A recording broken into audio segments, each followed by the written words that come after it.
Кыргызстанда соттук укуктук тармактагы реформалар улантылып жатат. Сот реформасын ишке ашыруу Сооронбай Жээнбековдун президенттик ишинин артыкчылыктуу багыттарынын бири болуп эсептелет. Өлкө башчысы Коопсуздук кеңешинин жыйынында соттук укуктук тармактагы реформа боюнча иштер алдыга жылганын, башында бир топ кыйынчылыктар жана карама-каршылыктар болгонун билдирди.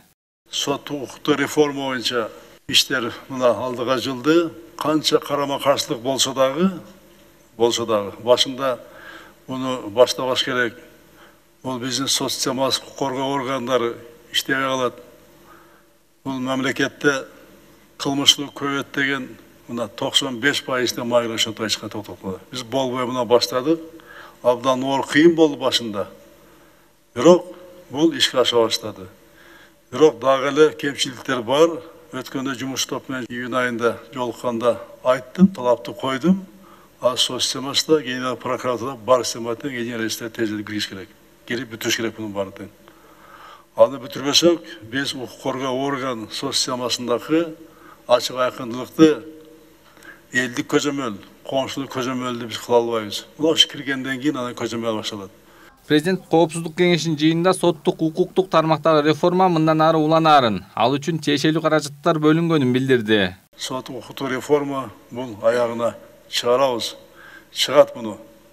Каалабайсыңарбы, onu çıkarabız. Çıkar gelmese anda başkalar çıkarad. Buna şul ekilenirse. Bu men için emes. Bu memleket için, el için, komşular için, özümüzün balları için gerek. Gelecekte.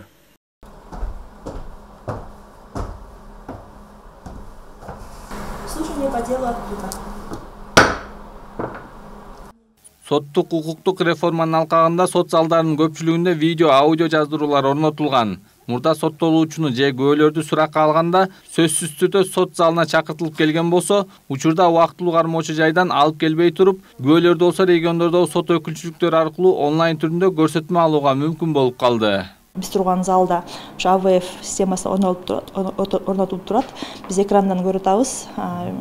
Биз ушундай болуп азыр башка соттордун ичине же болбосо КСИнин СИЗОлорунун ичинде ошол эле изображенияны көрүп, кажеттери жок да, башка эгерде күбөлөр же тараптар региондордон бияка келгендери кыйынчылыктары болсо, ошо өздөрүнүн үйүнө жакын болгон эң жакын сотко барып эле ошол жактан допрос кылып, бизде ошондой соттун процесстери өтүп атат.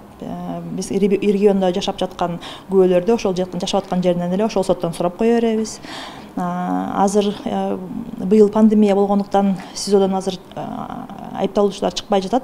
Бирок аларды биз ошо ордунан эле СИЗОнун ичинен эле онлайн процесстер менен өтүп жатат. Азыр акыркы 2 айдын ичинде эле бизде 200дөн ашык сот процесстери өттү. Ошондой эле реформанын алкагында соттордо автоматташтырылган маалыматтык система иштей баштады. Бул сот аткаруучуларга иштерди компьютер аркылуу автоматтык түрдө бөлүштүрөт. Анда сот аткаруучу кайсы бир ишти тандоого же кароодон баш тартууга мүмкүн эмес.